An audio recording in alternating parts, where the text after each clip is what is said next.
Well, welcome to Game Night in the Region on the Region Sports Network, streaming live on YouTube, Facebook, regionsports.com, and the IHSAA Champions Network. We come to you tonight from beautiful Chesterton High School as the Region Sports Network features Indiana High School boys basketball as the Crown Point Bulldogs visit their conference opponent, Chesterton Trojans, here in Chesterton tonight. Michael Brenner here on site for the play-by-play, and joining me with the color analysis is my dad, Ron Bradner. Dad, good to be with you for another Friday night basketball tilt. Yeah, it's good to be here. It's cold outside, nice and warm in the gym. Look to see a nice conference game here, two competitive teams. Yeah, this should be interesting. I feel if people have listened to any games that I've done over the last number of years, I don't care if you're talking baseball, I don't care if you're talking basketball, boys or girls or football or whatever, and I'm sure volleyball and soccer and track and field are all the same way. When you look at the Duneland Athletic Conference, you got to break it up into tiers. And right now, it's pretty evident what those two tiers are amongst those DAC schools. You got the three teams at 2-0. You got two teams at 1-0, and everybody, or at 1-1, excuse me, and then everybody else at 0-2. And surprisingly, you would find like Lake Central and Valpo in that 0-2 combo. Somebody's going to get their first conference win over there at Valparaiso tonight. But you have Chesterton coming in at 1-1 in conference play. Crown Point is rolling through competition in 2-0 in conference play. It's going to be an interesting one here tonight because the last time these two teams met was in the sectional championship game. And it got a little chippy towards the end, but man, it was part of a great run that Crown Point had to end the season before they got to, and they made it all the way to semi-state, but it was kind of almost, if I was sitting here watching the game, it kind of felt to an extent, and Chesterton fans may not like it that I phrase it this way, but it was almost a passing of the torch. You had Chesterton that was the one that was rolling through this conference for the last number of years, and then now it kind of feels like it's going to be tilted towards Crown Point a little bit because they have a lot coming back from last year. And Chesterton, was still a very good ball club, 1-1 in conference play, as I mentioned, and still a good record overall at 7-6. But it just kind of felt like a baton was passed to an extent. Yeah, Crown Point both teams are a little bit younger. They don't play a lot of seniors. Chesterton doesn't even have a senior that starts. But it's like the passing of the torch, like you said. Crown Point is just getting stronger and stronger. They have a real nice bench. You don't lose a lot of play when you have to sub. Crown Point doesn't seem to lose many quarters. That's where they get ahead. They run on these spurts, and then the other team has to get out of their game plan to shoot threes or make plays that they're not normally used to making. And this isn't to say that teams like Portage, are not out of that conversation as well. Still a very good ball club over there as well. But you have this Crown Point team coming in 11-0 right now, and it feels like they are just running through the competition. I mean, they are averaging just over 71 points a game and only giving up 46 points a game. That is a huge point differential and one of the tops in the state of Indiana. Yeah, that's a lot. Over 20 points. They seem to win almost every single quarter. We saw them play Michigan City. They ended up with a decent-sized lead. Michigan City missed some baskets that I think they thought they could have hit. A couple 50-50 balls didn't go their way, and then next thing you know, you're 20 points down, and you have to change your whole game plan from what you're normally used to doing. But if there is one thing, so Crown Point is the one that kind of feels like they have the target on their backs this year, making it all the way to semi-state last year, undefeated so far to start the year. So it feels like they might have more of that target on their back. And if you're Chesterton, you are literally kind of playing with house money. You're on your own court. You have phenomenal fan base behind you. I mean, this is a community that has, been bursting at the seams in all of their sports the last number of years. Really, since I've kind of started broadcasting games, this community is just exploding in terms of support for their programs. And so, I mean, maybe not number-wise you're the expected team to win. So you're kind of playing with the house money in that you can play spoiler, and if any team can do it, it's a team coached by Mark Urban. Yeah, he's going to get them out running, and if you can get out and hit some easy shots right off the bat and keep it at a 1 or 2 point game and even take a lead, it's going to change Crown Point's game. They're not used to playing from behind, being 11-0. As per usual, it is a gauntlet in the Duneland Athletic Conference. We got two teams here matching up tonight. The style of play is going to be, I would imagine, very, very similar. It's going to be interesting to see how these two teams interact with each other throughout the game, how the defenses get set and how they run their offensive sets, who wants to run, who wants to slow the game down a little bit. We'll see how that all plays out over the course of this one tonight from Chesterton High School, one of the best venues to check out a game, not only for the fact that they put us in a prime spot to be able to call the game, but at the same time, the fans get into it. The band is playing tonight. Ain't nothing better than all this here in a Chesterton on a Friday night here in the region. We're going to step aside for just a moment. When we come back, we'll take a look at kind of that starting lineup a little bit. We'll have the introductions. We'll listen a little bit more to the Chesterton band as well. You are listening to Game Night here on the Region Sports Network, the only game in town. Since 1998, customers have enjoyed Chicago dogs, Italian beef, burgers, Polish, and of course the gyros, all from the original George's Gyro Spot in Chesterton. Located at 325 North Calumet Road, George's Gyro Spot prides itself on fast, friendly service at affordable prices. Open 7 days a week, George's Gyro Spot offers dine-in or carry-out. To place an order, call 219-926-5435 or go to georgesgyrospot.com to check out their menu and to place your online order. The original George's Gyro Spot.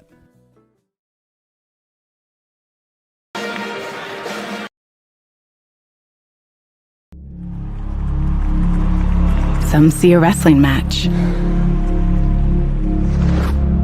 We see a 6-minute lesson in grit.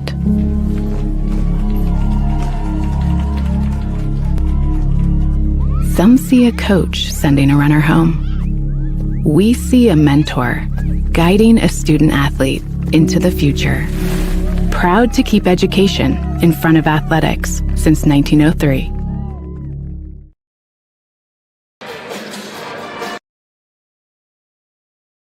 When life keeps you busy and you can't get to the store, shop online with Strachan Van Til To Go. Our to-go service is easy to use. Register using your rewards account information, fill your virtual cart, and choose delivery or pickup. Once your order is in, our own Strachan Van Til team preps your order with care. With our to-go service, you can earn reward points and save time and money with our online coupons and weekly ad prices. Life made simple, shopping made easy. For more information or to sign up, visit shop.strachanvantil.com.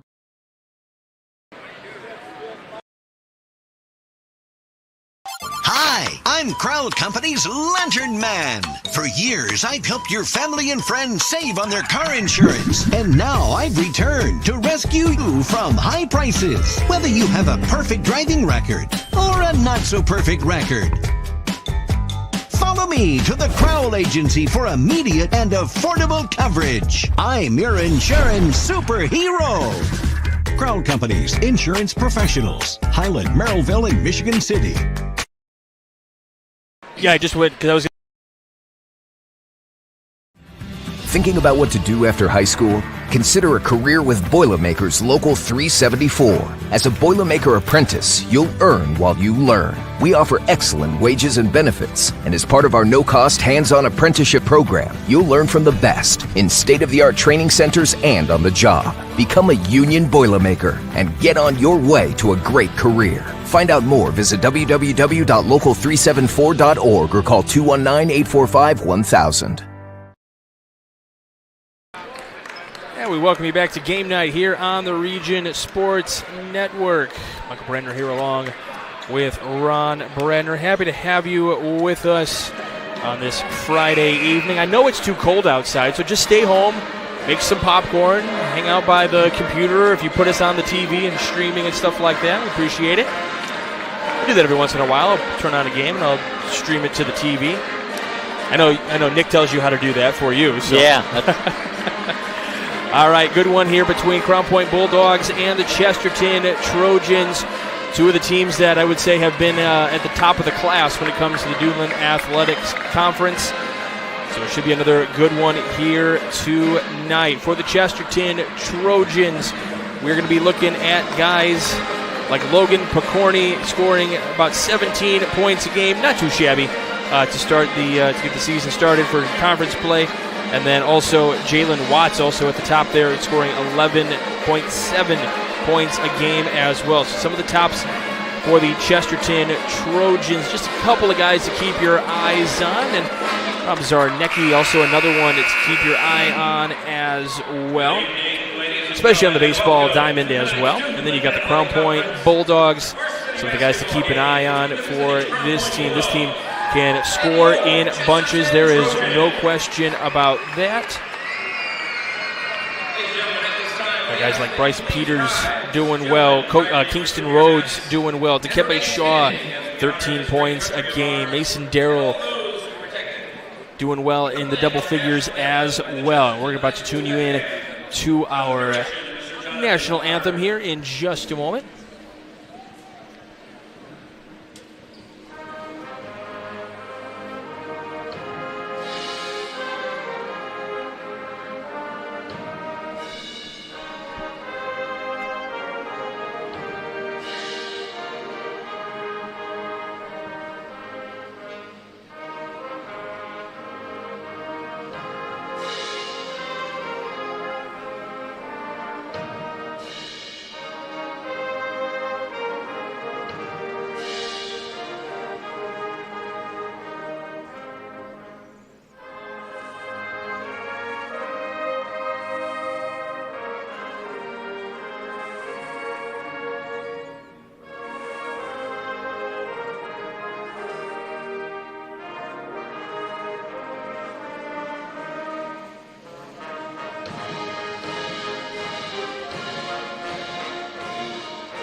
All right, great rendition by the Chesterton Pep Band over there. We'll get you the starting lineups for both teams as well in just a moment. We also will get you our officials for tonight. I know people are eagerly anticipating who they want to yell at from the comforts of their home.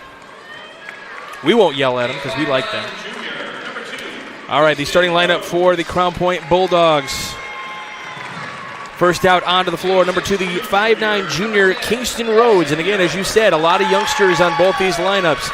Next one out onto the floor, a 6'2" junior, number 10, Mason Darrell. Followed by the 6'1" junior Bryce Peters, who wears number 11. Number 23, the 6'7" junior Dikembe Shaw. And then the 6'5" senior Quinn Bagley, wears number 30. So if you did the count there, that's 4 juniors and a senior. And now we'll have the Chesterton Trojans line up. And just like we're starting to see around a lot of the gyms, get a little extra theatrics to it. Maybe they have the lights going out and video boards and all that kind of stuff, but some nice hype music to go for these introductions as well. I think back when you played, they were lucky just to get your name out, right? Yeah, I don't even know if they called our names. I can't remember. They definitely didn't turn out the lights because it had taken 20 minutes to get them back on. That's a good point. We got the hype music, cheerleaders trying to warm up the crowd as well. First one onto the floor, the 5'11" sophomore TJ Ray, number 3. Followed by the 6'4" junior, number 5, Logan Picorni. And now number 14, the 6'2" junior, Jalen Watts. Now number 23, the 6'2" junior, Rob Zarnecki.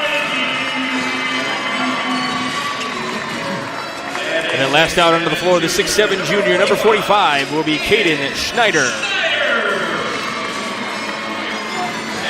Our officials for this evening will be David Uran, Jeff Rohde, and Raleigh Thill. A very veteran crew out there, should do a phenomenal job here tonight. Our game night forecast brought to you by our friends at Economy Electric Heating and Cooling. Our forecast is a very comfortable 17 degrees. A little cloudy skies, but the temperatures are red hot here inside Chesterton. So that's brought to you by Economy Electric Heating and Cooling, keeping you cool in the summer and cozy in the winter. Officials are ready. The players are ready. We're ready. The fans are ready. Let's get this thing tipped up. And the opening tip going to be tipped to the Chesterton Trojans. It looked like Dikembe Shaw did get a hand on that, but tipped to the Trojans. Watts with the first hand there. Now off to Picorni. Picorni's been in this lineup a fair amount over the years. Maybe not in the starting position. Gets that opportunity now as a junior, but has has been around for the last couple of years and a big presence for this Chesterton team. And an early foul already before we even have a bucket. That's kind of a rare, and it's going to be Mason Darrell called for that first foul. Yeah, he thought he got it clean, but official's going to say otherwise. So if you had foul before points on the bingo card, you're looking pretty good right now. Yeah, it looked like Crown Point had controlled the tip. They just that Chesterton ran it down. I think they anticipated that they would just try to tip it back. Picorni for three in the corner, rattles around on the top of the rim. This one loose, but picked up by Rhodes. Rhodes gets across the timeline quickly. Comes across to Peters, who has to try to drive the baseline, but cannot do so. So we'll see a pass around the perimeter. One of the things we'll see from both of these squads here, Dad. Both these teams are patient, and they will not settle for bad shots. They will wait and move the ball. Ball movement will be key for both these teams. Dumping it off inside for Begley, who's going to travel inside the paint. Yeah, real nice drive to the basket. Begley gets it underneath the backboard. Just couldn't get it up and ended up walking just a little bit to get to the right side of the backboard. So both teams with a possession now. No point scored still as of yet. Ray brings it across the timeline. Zarnecki gives it off at the top of the key, getting around that screen. Picorni at the top, and we'll see a travel here again. Yeah, both teams a little shaky here right off the bat, but they'll settle down in.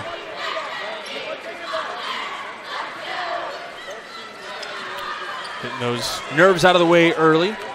As we hit the later parts of January, just kind of ramping up conference play. Rhodes driving to that left side, stopping at that elbow. Darrell had it stripped out of his hands, picks it back up from the free throw line. His shot is no good. Watts comes down with the rebound. He's got to get across his players there. Zarnecki out to the corner with Picorni, who stops on the block, puts it up. It's blocked by Shaw with the great help defense. Came from the weak side, get it right at the basket. Rhodes for three, hits the backboard, no good. Watts now gives it up. Picorni now skips it to Ray on the left side here.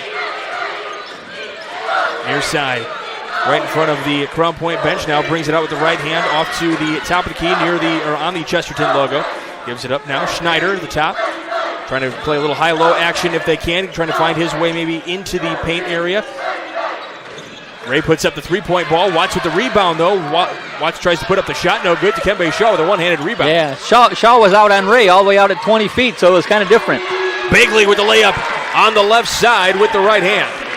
Saying he got fouled, but to no avail to the official at the baseline. Yeah, nice strong move right to the basket. Watts for three. Knocks it down. Yeah, that's driving to the basket, kicking it out. That's going to be the game plan as of right now. Darrell hasn't had too many touches so far. One of the hot hands scoring in double digits. Definitely want to see him get a touch. Actually, you really want to switch him and Dikembe Shaw at the moment, I would think. Hit Shaw at the baseline, and Darrell beyond the three-point line. Darrell with the spin move. Fires on the fadeaway. No good. Rebounded by Begley, who got a little pressure underneath him. Now he's fighting for that rebound. It's going to be a foul, and it's going to be against Begley here. I'll tell you what an effort to try to get that rebound, though, and he kind of got a guy underneath him, which I thought could have been a foul, but it was not called. Yeah, they're letting him play a little bit. Like we've talked about this before, north of Lafayette, there's a little bit more contact that's allowed than south of Lafayette. Region strong, region tough. This is like Big Ten basketball. There we go. DJ Ray. His team up one here early, 4:48 in the first. Zarnecki, Schneider, Watts out to the right side, trying to feed it inside. Zarnecki had it swatted away by Rhodes, but apparently, I'm sorry, that was Peters. Apparently, yeah. Peters got a piece of the hand. So Peters will pick up his first foul. That's going to be the third team foul against Crown Point already here in the first quarter. So two more, and it's going to be an automatic 2 free throws for Chesterton with 4:40 to go here as Zarnecki knocks down that first free throw. Yeah, Peters got up high. He thought he got it all ball above the basket there. They were in the glass. We do have awards we're going to hand out at the end of this one. You'll have the Crow Company's Lantern Man Superhero of the game. The Crow Company is proud to support the superheroes on the basketball court. Second free throw is missed. This one passed and skipped to the block. Begley off the window. Nice move. Yeah, Shaw got picked up right at the 10-second line. You got your big guy bringing it up court. Nice pass all the way down to the baseline. Ties the game at 4. Watts on that far side in the wing. Loses it from Schneider.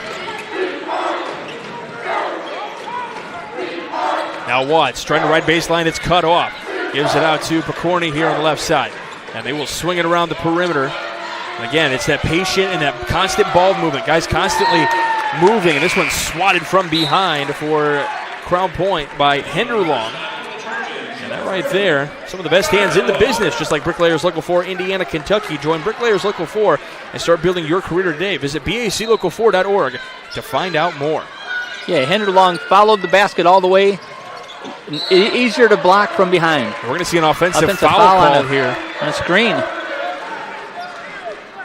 So a foul is going to be on Ello. Yeah, both teams subbing early. It's going to be a quick-moving game. You're going to need everybody fresh. Only the first foul for the Chesterton Trojans in this one. Malachi Ransom looking to check in for the Trojans as Rhodes, dribbling with that left hand, gives off Bagley here. Kembe Shaw waiting for something to get called up here, and it looked like Coach Swan was asking him kind of what he's doing here. May have done the play a little bit wrong on the setup. Yeah, I think they wanted him down in the block like that. Oh, what a spin move, and lays it in. But they're going to call is the foul against Chesterton? It looks like it. Count the basket. Yep. They're going to count the basket, and it's going to be against Ello again. So he picks up his second foul, the second for Chesterton, and the bucket's going to count for Shaw. I thought maybe they were calling it on him for some reason, but for a hook, they might have tried to. He really got a nice drop step, great footwork right to the basket, and just laid it in. Yeah, I really like that move right on the baseline there. Had him going one way, really strong fake. And now from the free throw line, completes the old-fashioned three-point play. So the give here to Ransom. He's going to slow it down, cross the timeline.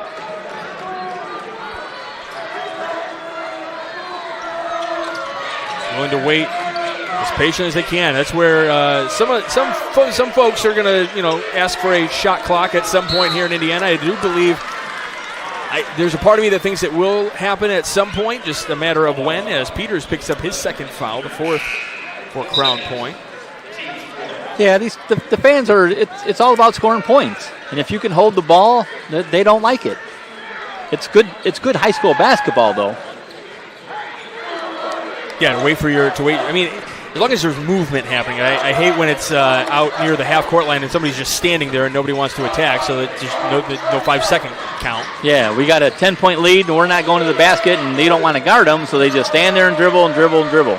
Yeah, if there's movement, I'm fine.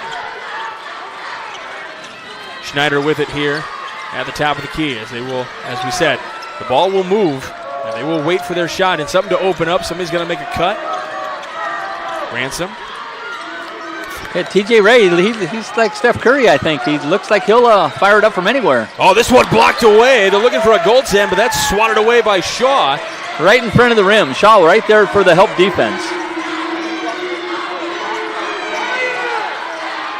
Shaw using all 6'7" of that frame as Darrell puts up the shot. A little strong off the window. He thought he was pushed.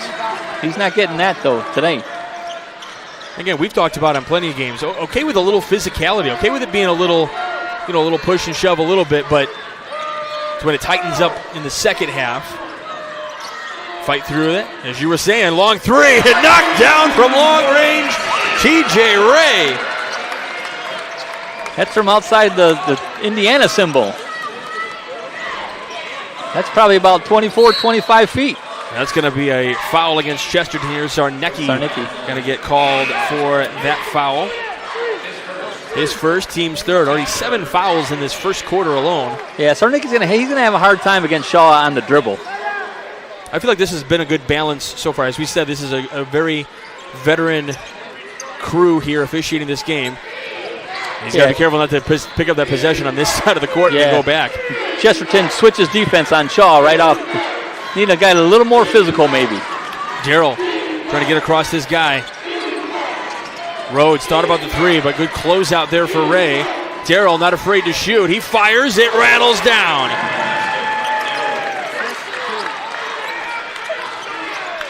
Yeah, really good ball movement from Crown Point. They moved that ball from side to side. That's why they have a good shooting percentage, because They don't take a bad shot. They wait till the guy is open. If he's not open, just keep moving the ball and passing.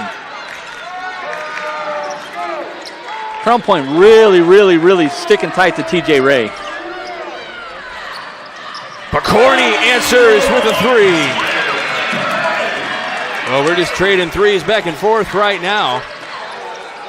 And part of that waiting game will create opportunities beyond the three-point arc as Darrell not afraid to drive to the rim. He gets the bucket, and he'll go to the line to shoot one more. On the foul call, the foul is going to be on, I thought he signaled 2. He signaled 12, so that'll be against Ransom. I thought they signaled 2, but Tarnowski is not out there. So Darrell trying for the old-fashioned three-point play and knocks it down. 2 and 1s for Crown Point in this quarter. Yeah, Crown Point goes to the basket strong. That's for a younger team. They're physical. Picorni, as you said, by that Indiana logo with the heart in the region. Ray kicks that one out. Ransom almost picked off by Rhodes. This one drops in for Ransom.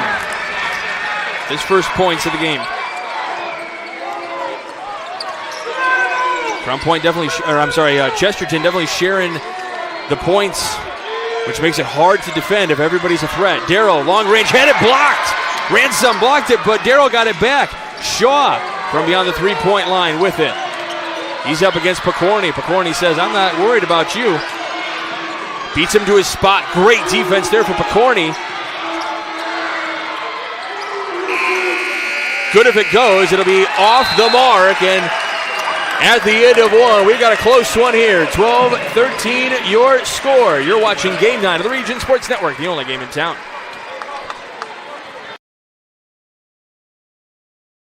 Can't wait for summer, but dreading the heat because your old AC let you down? Don't sweat it out this summer. Call Economy Electric Heating and Cooling. The professionals there can fix you up. Install a central air unit that'll last for years. Your family deserves to stay comfortable. And with a 24/7 emergency service, comfort is just a phone call away. Give them a call at 219-923-4441 or check them out on the web at 4ajobdoneright.com.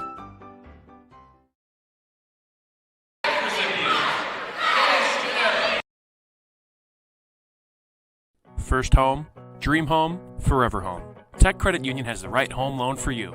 Their loan officers can help you purchase a home, refinance your current mortgage, or unlock your home's equity to get cash out for any purpose. Let Tech Credit Union show you why they are the better option for a home loan. Learn more at www.techcu.org or call 800-276-8324. Tech Credit Union is an equal housing lender and federally insured by the NCUA.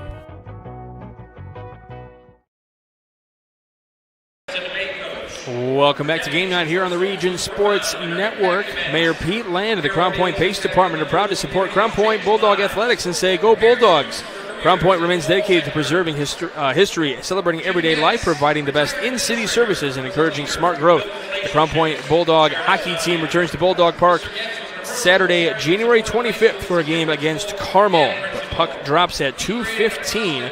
For a complete schedule of games, visit cpbulldogs.net.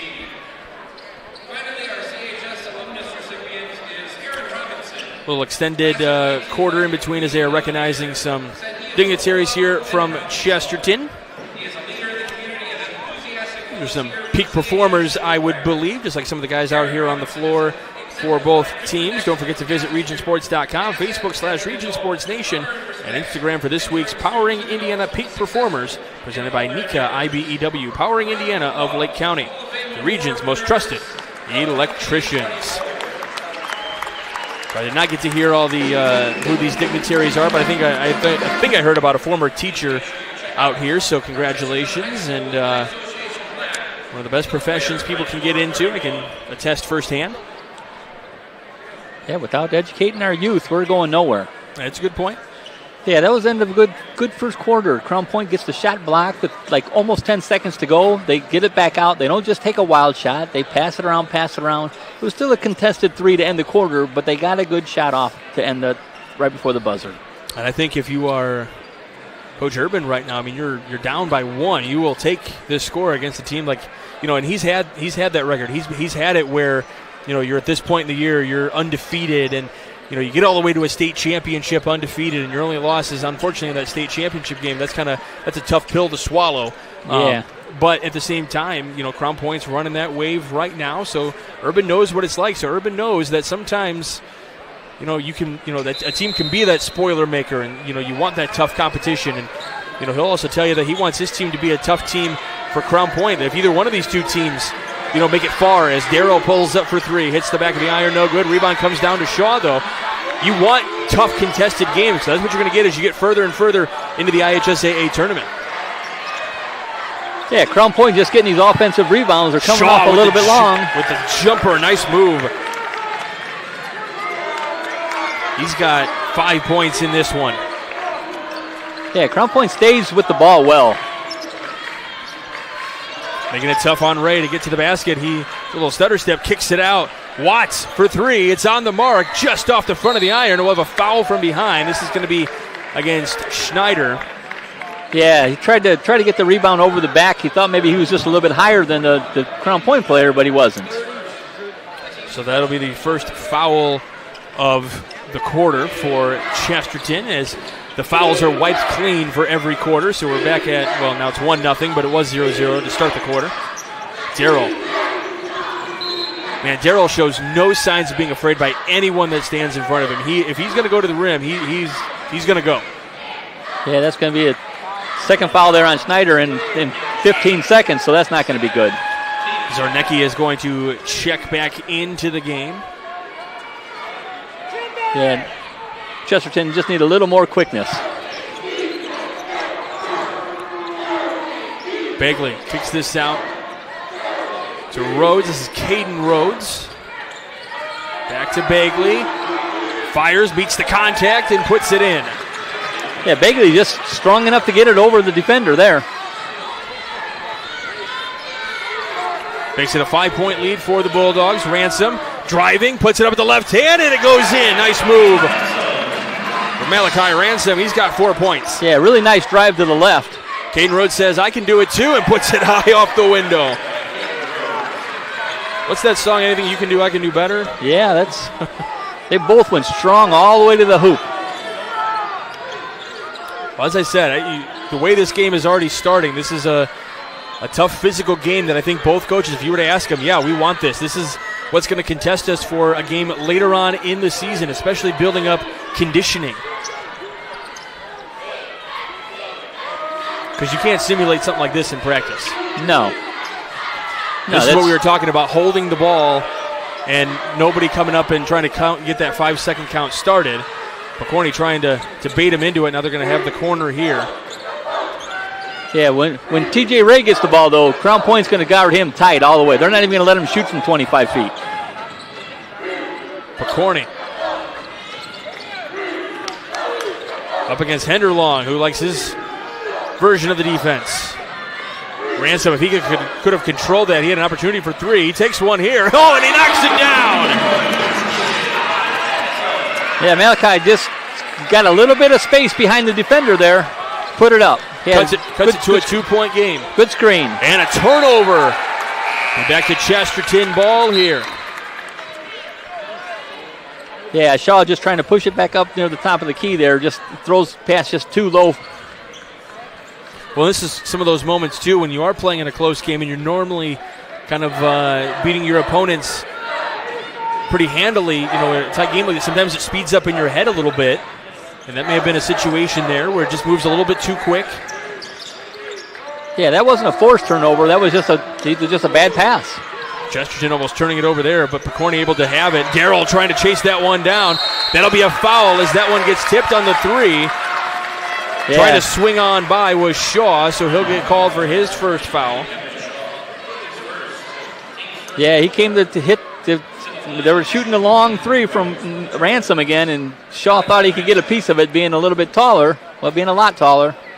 Just got a little bit of the arm. Malachi Ransom knocks the first one down. We told you about one of those awards we're going to hand out at the end of the game. We've also got the Boilermakers Local 374 blue-collar player of the game. Knocks that one down as well. He'll have 3 because it was a 3-point shot. Yeah, Ransom got all 7 points so far for Chesterton. Peters coming back in. So the Boilermakers Local 374, learn about apprenticeship programs at more at local374.org. And then we've got the proud Eden Home play of the game presented by the Region Sports Network. 3 for 3 on that trip to the line. That's big. Sometimes these games, especially a game this tight, come down to free throws, and it puts Chesterton in the lead by 1. 4:47 to go here in the opening half. Yeah, so the unforced turnover led to 3 free throws. Rhodes, baseline, jumper, long, trying to tip this one out. Picorni saying, I got this. He's looking to go coast to coast. Beating the defense, but it's going to be a charge. Looked like feet may have been set. I'd say that's one of the toughest calls to make in the game. And it's going to be the charge. And so you look over here at Urban saying, hey, I'm okay with it, but you got to turn your body a little bit to try to get around that because the feet were set. Yeah, the defense, Crown Point knew that guy, he's going all the way to the hoop. It's a 2-on-1, stood his ground. Bagley at the top of the key, looking for Darrell. Darrell with a quick trigger to try to put that one in. Shaw had the rebound, but he lost it. And now checking into the game is Anthony Gonzalez. He comes down with that rebound. So here comes Ransom. He's one of the hot hands for Chesterton here. Zarnecki passes off. Oh, good move there by Bagley to get around the screen. Cutting him off, but denying him any opportunity for a 3-point shot. Yeah, instead of just going under, you had the defense help to get back on him, to get on his right shoulder.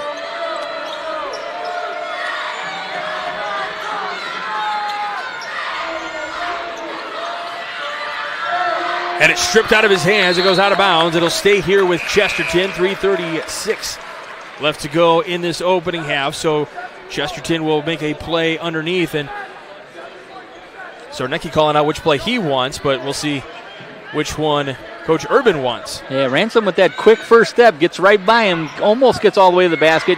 Good help defense. Ray gets the inbound to Zarnecki. Turns and looks, waiting to pass to someone. Finds Ray. He's waiting to hear what Urban calls out here.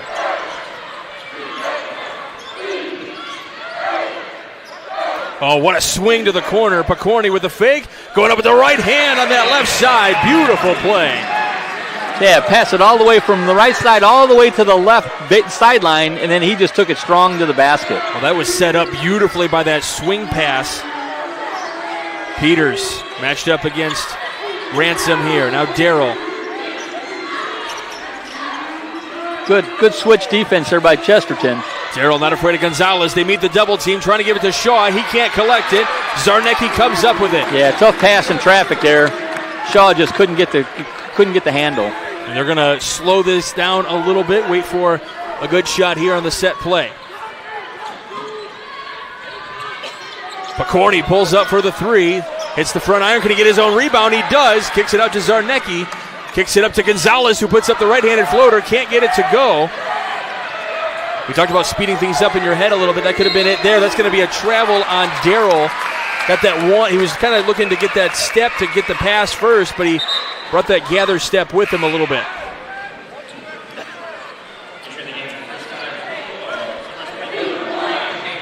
.224 left to go in the half.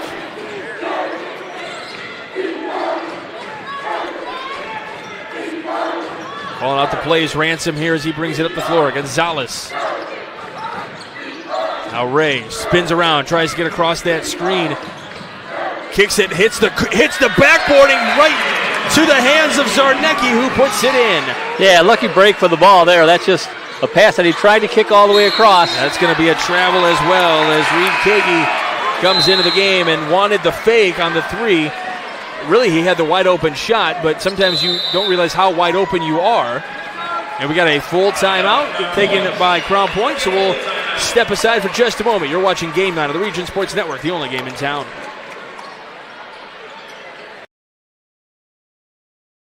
Since 1998, customers have enjoyed Chicago dogs, Italian beef, burgers, Polish, and of course the gyros, all from the original George's Gyro spot in Chesterton. Located at 325 North Calumet Road, George's Gyro spot prides itself on fast, friendly service at affordable prices. Open 7 days a week, George's Gyro spot offers dine-in or carry-out. To place an order, call 219-926-5435 or go to georgesgyrospot.com to check out their menu and to place your online order. The original George's Gyro spot.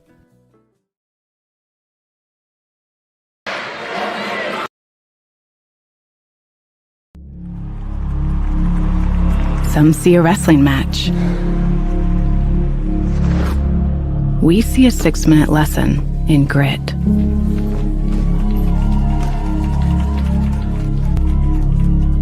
Some see a coach sending a runner home. We see a mentor guiding a student athlete into the future. Proud to keep education in front of athletics since 1903.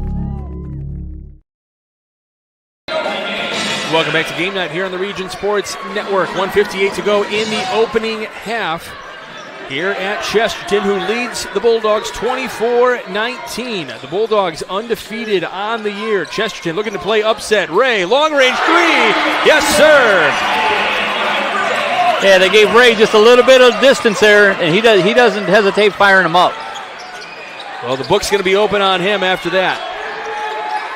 Henderlong feeding it down to Rhodes, down at the baseline. Nice move. Bucket is good. I think he was looking for a little contact, wanting an and one. Didn't get it. Yeah, it looked like he got pushed in the back, but not enough contact. I think we have more contact at our dinner table reaching for rolls. That's you. Nice pass. Nice pass underneath. Just too far underneath the basket.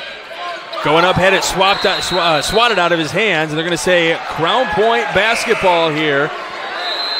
Yeah, Watts thought for sure he got fouled. He went up strong right down the middle of the basket. Couple of check-ins back here as Kagi comes out. Shaw back in. Picorni comes back in. Watts back in for Chesterton as well. Rhodes to that left side, dribbling with the right hand, now drives right. Gives to Shaw. Shaw with the double team. He's got to find something. Oh, he turns. What a move with the fake and the delay, and then turns and scores. Yeah, he looked like he was going to pass it back out, and one of the defenders that in the double team went with the fake, and he just pivoted back to the basket and wide open for a layup.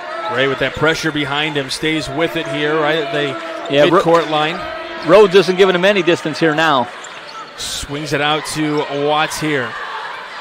I'll tell you what, there are times as Rhodes picks this one up and lays it in. Oh, he misses, but he puts it right back in. No harm, no foul, but man, that was a scary moment if you're Rhodes. It's down to 15 seconds. It's a 2-point lead for the Chesterton Trojans, who have the ball. 10 seconds to go. Got to get across the timeline as Picorni has the room. Feeds it down. Ransom steals it. Gives it up. Ray for three. Got it! As time expires.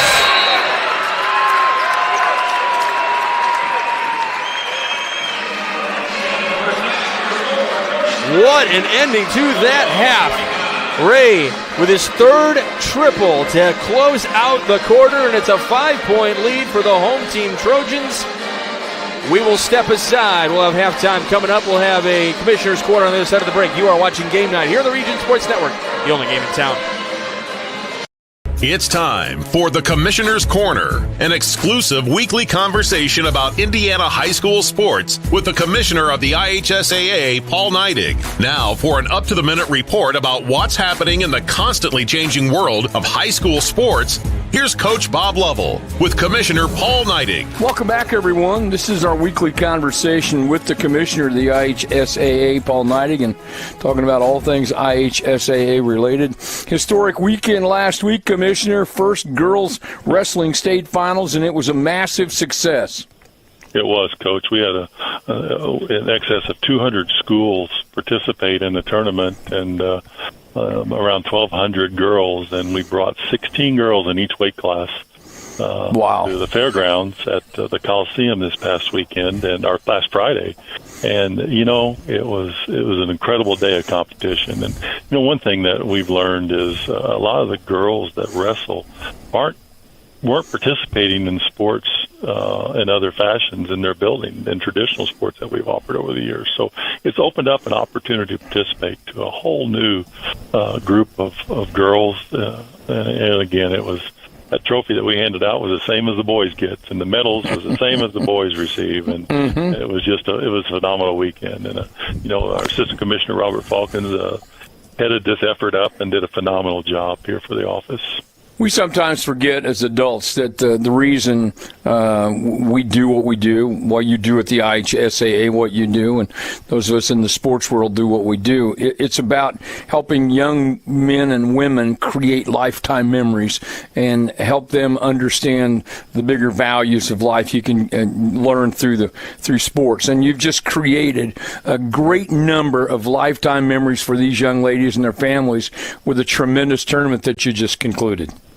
Yeah, we're very fortunate and very pleased to be able to do that. And we're gonna, as they say, we're gonna play that back with another new sport this spring, Coach. And this spring will be the first ever boys volleyball state championship. And we got some other things on the horizon. We got girls lacrosse that's growing, and with the efforts of the Colts and the Ursay family, girls flag football is really becoming more and more popular across the state. I think to go back to your point about young ladies who had not been involved in other sports finding their way into wrestling, opening up opportunities for them, I think that's the best part of this whole endeavor, and that is being able to expand the opportunities that boys and girls around our state have to be involved in interscholastic events and interscholastic sports that will in fact benefit them for the rest of their lives. I think that's the home run that you've hit.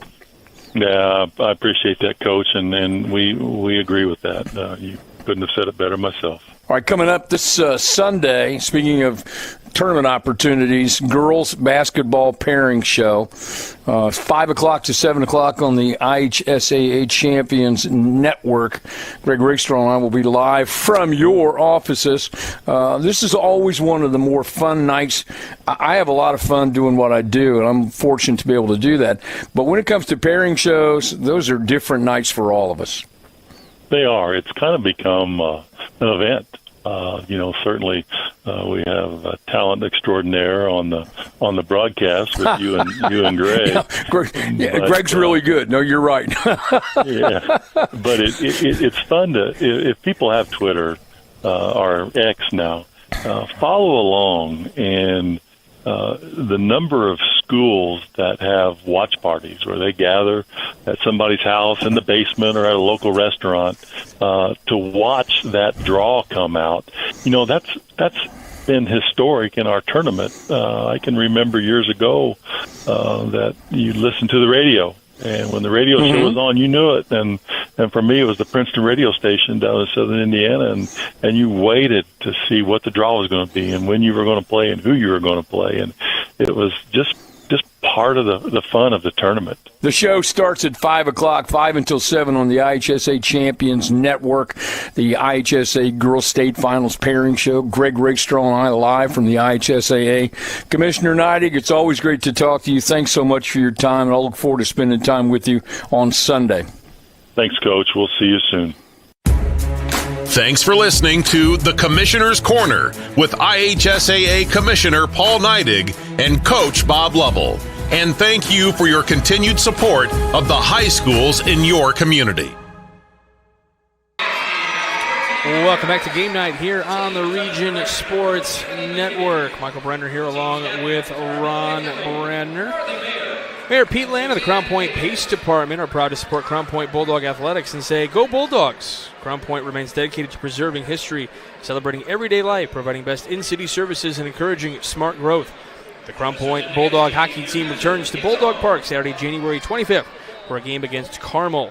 The puck drops at 2:15 p.m. For a complete schedule of games, visit cpbulldogs.com.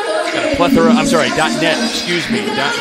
Got a handful of dancing performances. The little ones were out there just a little bit ago. Always love when the dance teams get out there and showcase their talents as well. A good crowd on hand to watch these dancers perform. It's a lot of work and effort that they put in. It's a sport just like anything else, and takes a lot of dedication to do these sports as well.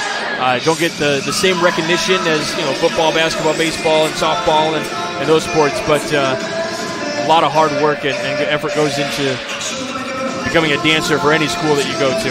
Yeah, they're putting in the same workouts every day as the athletes are. Absolutely. And to have that number of little kids to come out and dance, and I'm sure they all have the same aspiration to grow up to do this during halftime. Well, you and I were at Crown Point last week, or a couple weeks ago, and I mentioned to you that a cool event that Crown Point does is every so often they have like autograph sessions after the game. So the players will line up and they will sign autographs. Chesterton has done that as well. But you bring, every school does this where they bring their younger, fan bases and stuff like that to try to, make them want to be, a Trojan or a Bulldog or whatever school that they may go to. But I tell you what, these are two schools, Crown Point and Chesterton, that definitely, hate to call it recruiting, but they recruit their own community really, really well. Yeah, from inside the towns. That's, these kids all have grown up. They see what's going on. This is what they want to do later on. Without question. All right, we got a good ball game on hand here as well. It is 30-25, and if you're a Crown Point fan, you might be looking at this and go, hold on, wait a minute.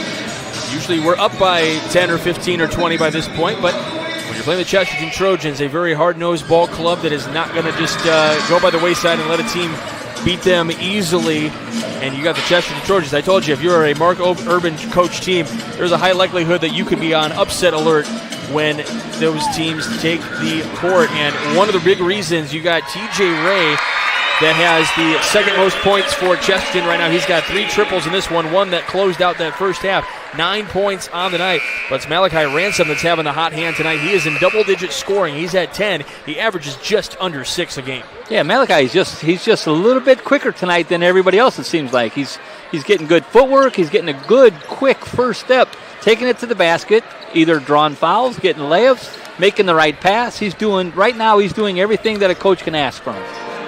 Without question, it's a good one on hand here tonight for the Crown Point Bulldogs. Scoring is led by Dikembe Shaw, and really a lot of that, a few of those points are in lockstep with the fact that he is just outmaneuvering it. He's got a couple of second or third moves that are getting his defense to go one way, and then he zigs and they zag. Yeah, he's got really, really good footwork downbound the blocks. There's one where he faked the pass back out, got Chesterton leaning, rolled right back to the basket for an easy basket. He's big, he's strong, he's athletic, he's quick.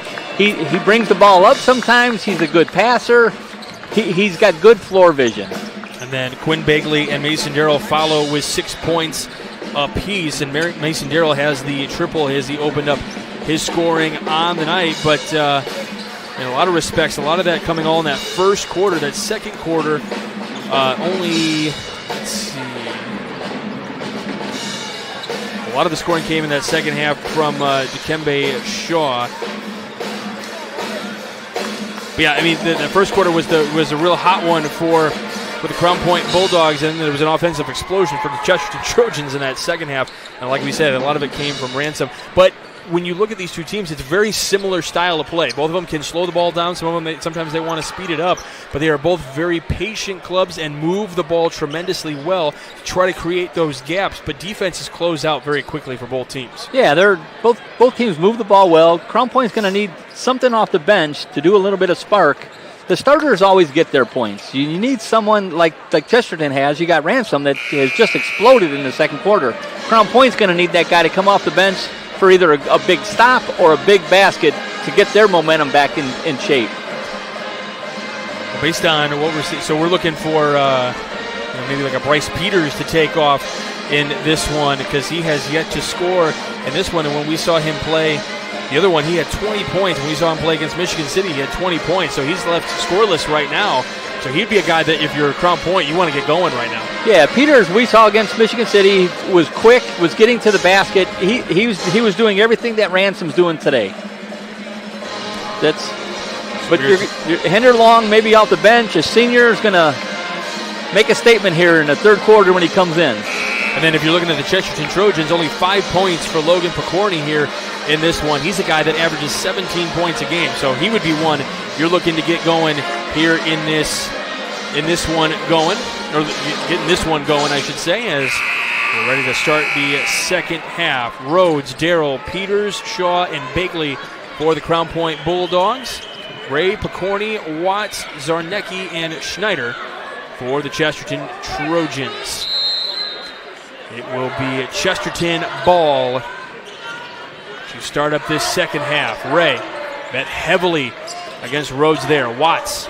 Yeah, Rhodes isn't going to give him anything. He's going to guard him no matter where he goes. Well, we talked about Picorni. Talking about Picorni maybe getting in on the action there. He gets the first bucket to start the second half. Yeah, nice backdoor. They saw the move and got it to him for an easy layup. I can do this analyst stuff. See, I know what I'm talking about.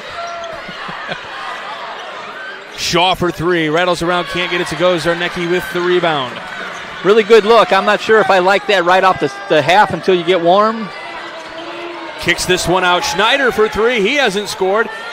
Hits the back of the iron. The ball goes out of bounds, and Urban was wanting a call, but gonna get a foul here. Oh, Logan Picorni is called for a foul. I think that's what Urban was a little frustrated with, that he thought it was going to be his ball, and then the foul was called. Yeah, Crown Point, it went off the player's head. It just called the foul instead, though. Bagley gives it to Shaw, who is just smothered by Ray right now. Kicks it out. Bagley waits for that defense, drives inside. Also met against the defense, rattles around, doesn't go. Schneider comes down with the rebound. Yeah, Bagley just with the miss. He got it all the way to the basket, just like you want, just didn't finish. Ray kicks this one out. Yeah, these teams are not afraid to drive to the basket, but when that immediately gets closed off, as we're seeing both, it's happening to both teams, then they have the nice kick-out option as Zarnecki kicks that one to Schneider, who has a smack from behind by Bagley. Yeah, Bagley just hit it right off from the back. And Darrell pulls up for the three. He gets fouled.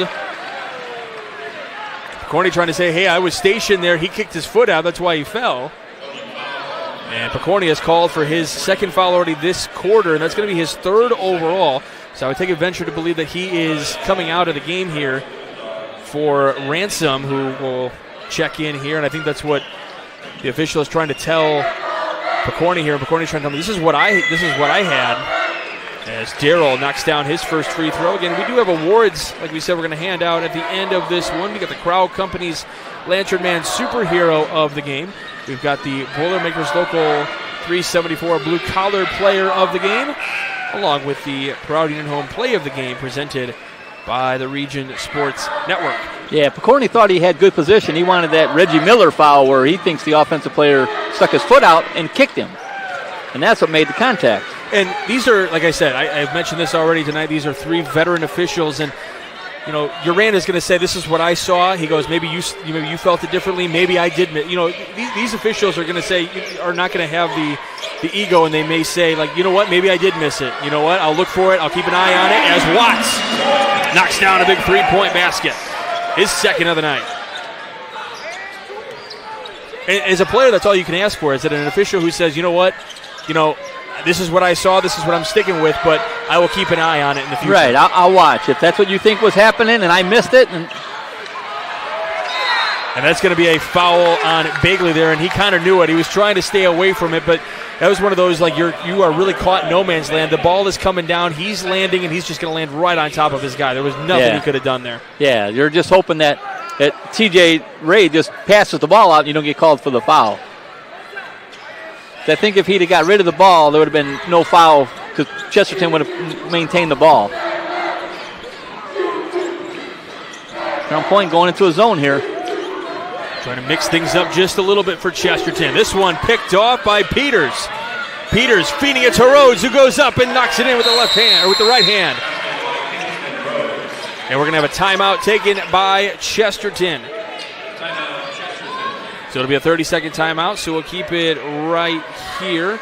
So Rhodes gets his first points of the second half. He's up to 6 so far on the evening. And we saw some of the best hands in the business earlier, just like Bricklayers Local 4, Indiana, Kentucky. Join Bricklayers Local 4 and start building your career today. Visit BACLocal4.org to find out more.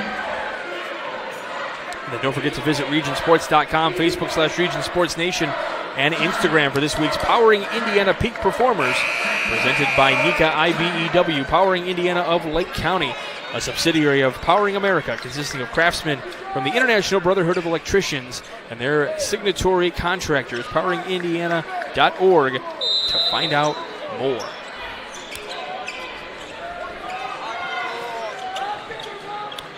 So if you're a college kid listening to this game, that's definitely an option for you. Good money to be made in that respect. Oh, feeding it down to the high low to Zarnecki. Gets swallowed up.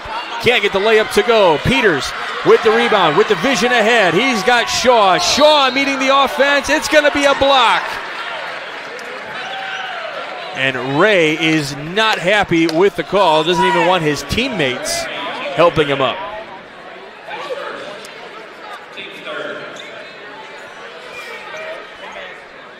Didn't really get that ball up in the air, but they're going to give him in the act of shooting.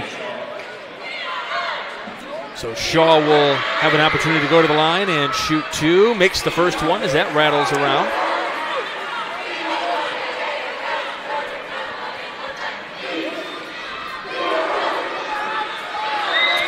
And Shaw 2 for 2 from the line. He is 3 of 3 on the evening.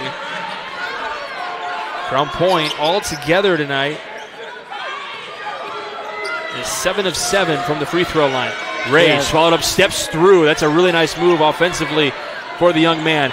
Watts went to his right when the pass was coming to his left. So ball got knocked out of bounds. It'll stay with Chesterton as it was tipped. Yeah, it was a good look. Watts was cutting back door. It just got tipped back out. Well, Chesterton caught a break there. Yeah. Kicked that one into the backcourt. It's picked off by Darrell. A lot of contact here. Who gets the foul? They're going to say be the question. Oh, yeah. He threw him to the ground after he kind of stole the ball. Yeah, Mason Darrell going to get called for that foul. Honestly, that could have gone either way, in my opinion. That's where the coach is. That's a loose ball. Why do you give the Chesterton as the offensive team? Yeah, maybe just let that one play out. I mean, I know there's a lot of contact. Guys are falling. I get it. But, yeah, nobody really established a possession on that one. As Schneider catches it on the right elbow here. Kicks that one out to Ransom. Ray right on that line. Zarnecki out to Ransom. One more pass for Watts. Can't get it to go. Really nice. I told you ball movement. Throws that one away. A little too excited on the pass. Yeah, Shaw gets it, gets the outlet, takes about 3 dribbles and rips it all the way down court. Just overthrows his man. It was a good idea. Yeah, it was the right move. Just a little too quick, a little too strong. Ray to Schneider on that right block, out to Watts, who rides that baseline, tiptoes, gives it out to Ransom. Ransom meets the contact, puts it in, and he'll get the whistle as well. And the foul going to be on Shaw. Yeah, Shaw came over to help on the defense. Just Ransom just got the ball up off the glass too quickly. Tell you what, that was a really nice move, though, by Watts on the baseline as he was tiptoeing that line to kick that one out and keep it alive as Ransom completes the three-point play. He's 4 of 4 from the line today. Give him 13 on the night.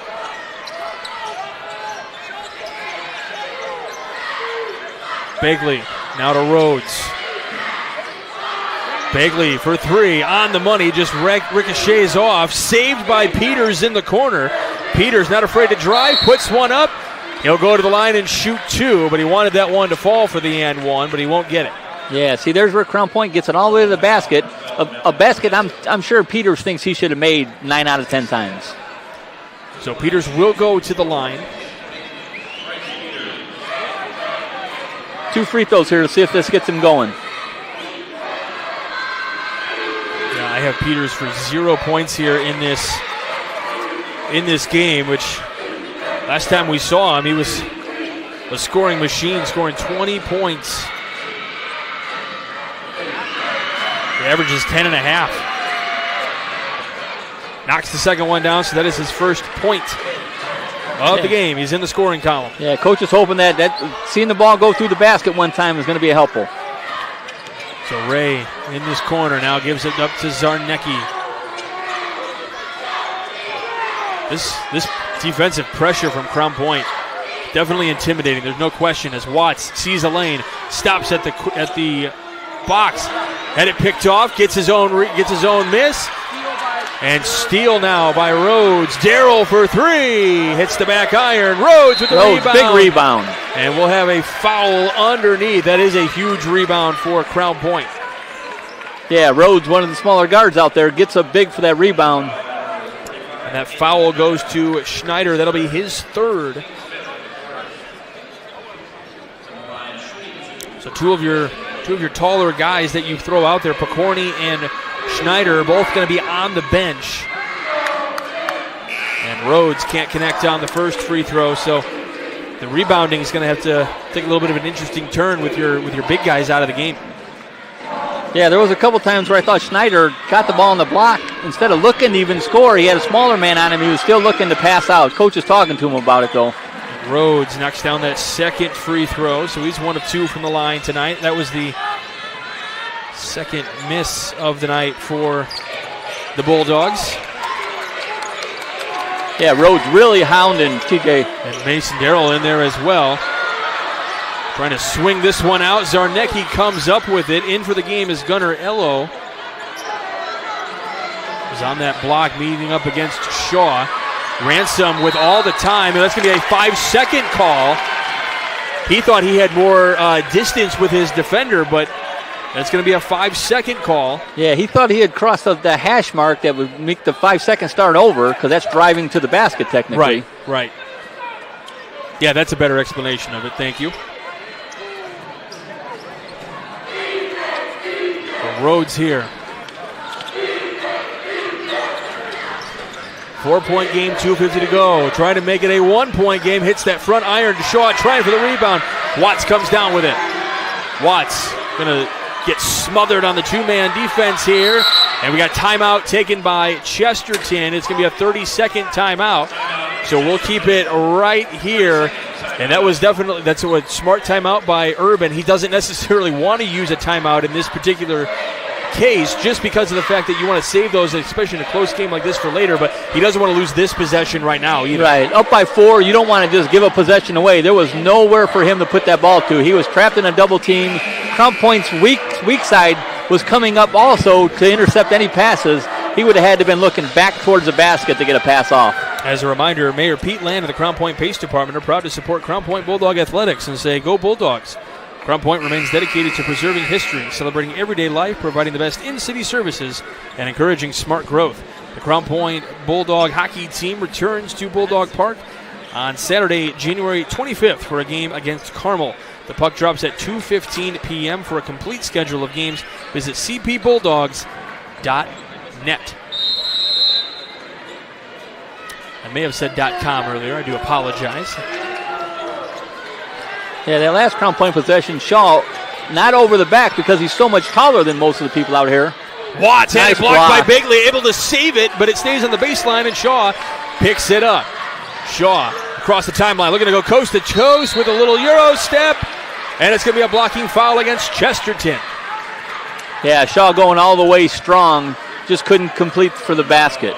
Going to go to the line and shoot 2, though. I will say, I love calling games with Crown Point and Chesterton. You got two coaches that are, these are two of the more animated coaches when things don't go their way or a call doesn't go their way. I absolutely love it. Yeah, they're seeing their version, officials seeing their version. Well, and I love they're simply fighting for their team. Like they're standing up for their guys. I 100% get it. I just think it adds an element to the game. I love the animation, the dedication, and they want it. This is how they can 100% put out their effort to try to get their guys. Ray Zarnecki had it stripped and a foul on this end. Now we talked about kind of at the beginning how things were getting a little, and I would say things are still physical, but definitely having to keep control of this one because it gets before it gets too out of hand. Yeah, I wasn't sure where that foul was coming from. It was Shaw back on the backside holding. So Shaw gets that one. Who had the foul before that? I didn't write that down. I'll have to check the board again. Ray looking for someone to pass to. It's going to be a long way into Watts. And definitely Darrell with a little bit of contact on the hole. 3, hit the front iron. Peters with the rebound. Turns inside the lane, had it wrapped around, but a foul down here for Chesterton. Tell you what, I think Mason Darrell got away with one down here on that long inbound pass. Yeah, even if Chesterton would have tried to control that, I'm sure there would have been a backcourt. So the foul is going to be against Ransom here. I wasn't sure what the official was looking at the official scorekeeper for. Gave some kind of an indication. So Peters to the line, knocks down that first free throw. That's a good one for him. He's got 2 points now in the game. We talked about sometimes for some guys just watching that ball go through the net brings a level of positivity and just kind of changes some momentum a little bit. Yeah, you get a whole new frame of mind when you see a basket go in. So he misses his first free throw and then he hits 3 in a row. So they are waiting for anybody to check into the game that needs to get checked in. And now Chesterton going to set up their offense here on a press break. Yeah, Crown Point going straight man-to-man the whole entire press here, looks like. So Watts will get it, give it back to Ray. Ray kind of getting left all alone. He needs help. Swings it out here to Ello. Ello still in the backcourt, and that's going to be a time. We have an official here who called a timeout, but I don't think anybody on the Chesterton sideline called timeout. He may have been anticipating it because they were getting close to that 10-second call, and I wasn't looking. I wasn't looking at Urban to see if anybody on the sideline did call a timeout. So, are they going to be charged with one? Is the question, or they're going to call a 10-second violation if he doesn't call timeout. No, he's not going to give it to him now. He wants to call timeout. He's, I'm not going to give it to you. There's still going to be a 10-second call. Well, and so now the question is it going to be his ball? And otherwise, he says he doesn't want. I'm trying to read lips and trying to hear.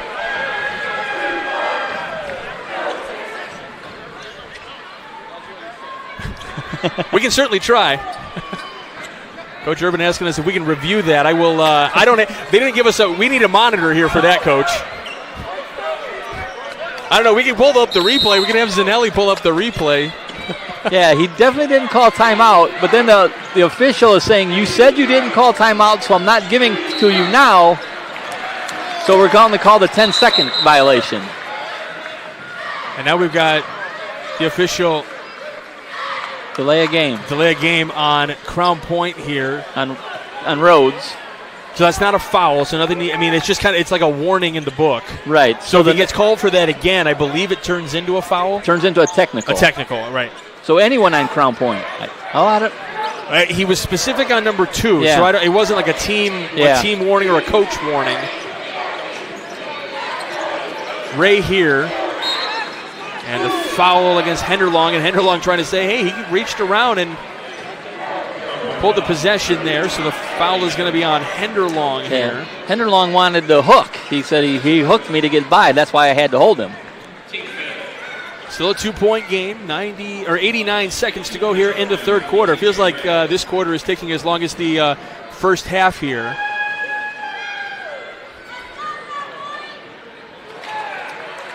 Missing on the first free throw was Ray, and I believe I can kind of catch a little bit about what Urban's talking about with the official who may have inadvertently blown a whistle for a timeout. He's going to go, hey, there's video here. We can run it back. So Ray 1 for 2 from the line.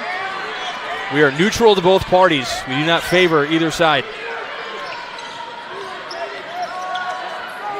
Nice. Darrell up with the left hand, can't get it to go. Puts up for another rebound shot. This one like a volleyball match. A lot of contact down there. Swinging out Darrell. He's open for 3. Can't get it to fall. Rhodes puts it back up. No good. And now, out of all of that, finally a foul call. And it's going to be against, is that Watts? Is it going to be Watts? I believe so, yes. Woo! Against Gonzalez. I thought they said 15. I thought they said 14, excuse me. So they said against Gonzalez. Rhodes knocks down the first free throw.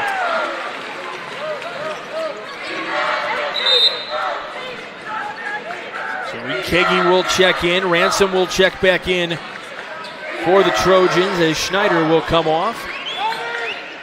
1:07 to go here in this third quarter, which feels that it feels like this quarter has gone on as long as January feels, and already feels like it's January 74th.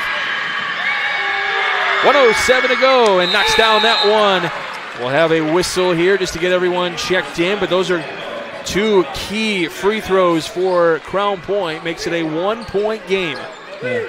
Crown Point get Jack Lux checking in here to give the starters a little bit of breather so we can make a run down that fourth quarter. Well, and I would imagine in this final minute 3, you also don't want to pick up any silly fouls either, and if you do, it's against guys that may not be in there the final stretches of this game, if you know what I mean. Because there are quite a bit of fouls. Both teams in a bonus already here too, so. Ransom swings this corner. Gonzalez faked the 3, starts to drive, swings it to Ello, who gives it out to Ransom, who had the hot hand in the first half, and he gets called for the walk, and he can't believe it. Ella got the ball right in the center of the paint. He had a good roll to the basket. He turned the wrong way, saw the defender, and then had to pass it back out. Charnowski will check into the game.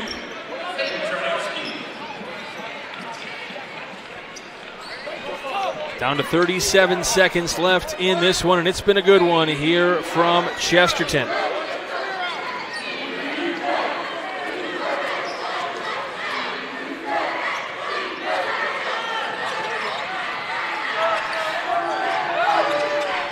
Swinging this one around the perimeter. Peters. Crown Point would like to get him a little bit more of a touch here as he lost that one, but the foul is called. Oh, my goodness. The foul will be on Ello. And this is, we talked about, Ello obviously not in that starting lineup, so he can be in one of those cases where, he's picked up his third foul now. I'm sorry, his fourth foul. That was the one I missed earlier. So he's picked up his fourth foul. And it looks like Urban is going to bring some of his starters back in this final 20 seconds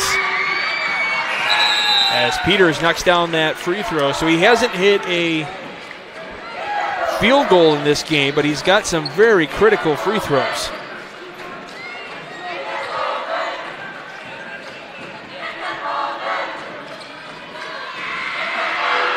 So Peters back to the line. He'll have another chance here for another free throw attempt. And that one no good. And somebody had a lane violation. We have a lane violation somewhere, and I believe it was against Watts. It was either Watts or Ray that he called for. Or, no, they're calling on Picorni that he came across and got into potentially the field of vision before, where he crossed that line before he can't. Peters doesn't knock that one down either.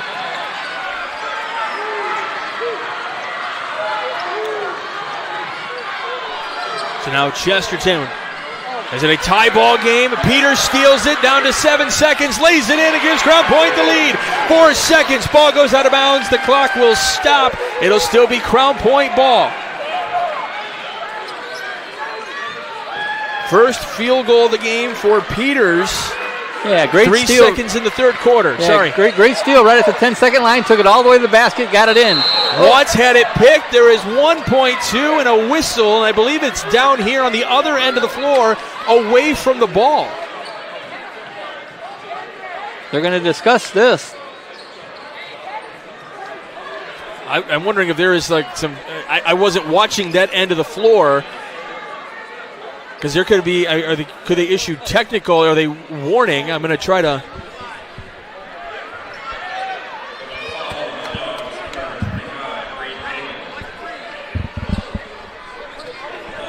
So we have a couple of guys who get called for holds. One of them is going to be Kagi. The other one being, I believe they called Ray for it. That'll be his second. Yeah, there seems to be a little bit of confusion here, and I think they are going to put 3.1 back on the clock. Yeah, they're calling each guy for holding each other to try to get a long pass down the court. They're probably holding each other so neither one could get a 20-foot pass. Swan's trying to figure out what happened. Right. Kicks it to Picorni. Long shot. They got it all the way down there. They're looking for a shove on Watts at the very end. No call at the very end of that on Watts. All right, don't go anywhere. It's getting fun. We got one more quarter to go, and it is a tight one. You're watching Game 9 of the Region Sports Network, the only game in town.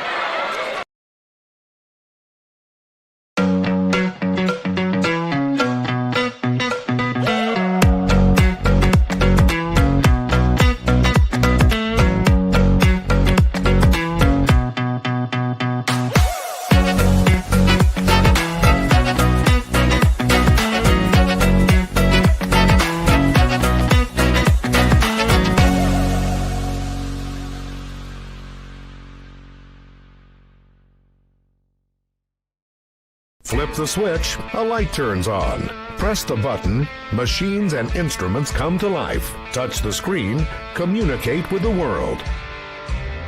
Simple tasks, guaranteed results, every second of every day. That's the power of power. And that's the power brought to you by the NECA contractors and electrical workers of Local 531.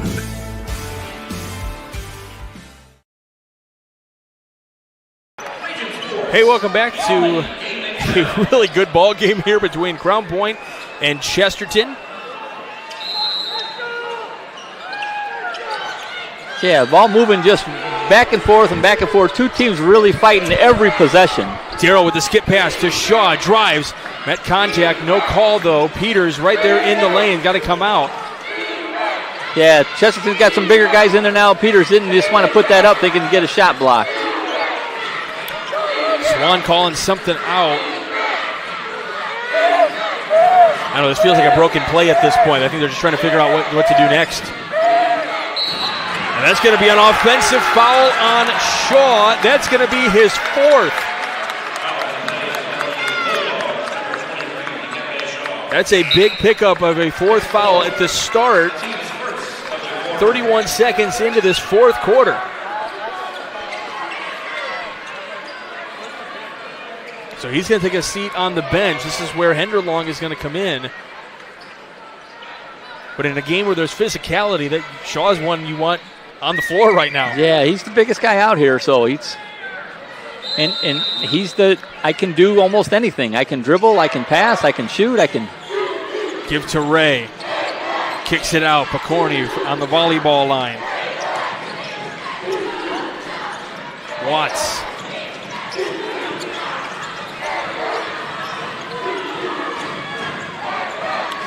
Both teams, a staple of these two programs is the patience, but then the physicality and the quickness coming from out of bounds. This one ends up going on the floor here. Crown Point with it. Henderlong going up with a right hand on the left side. Counted and one.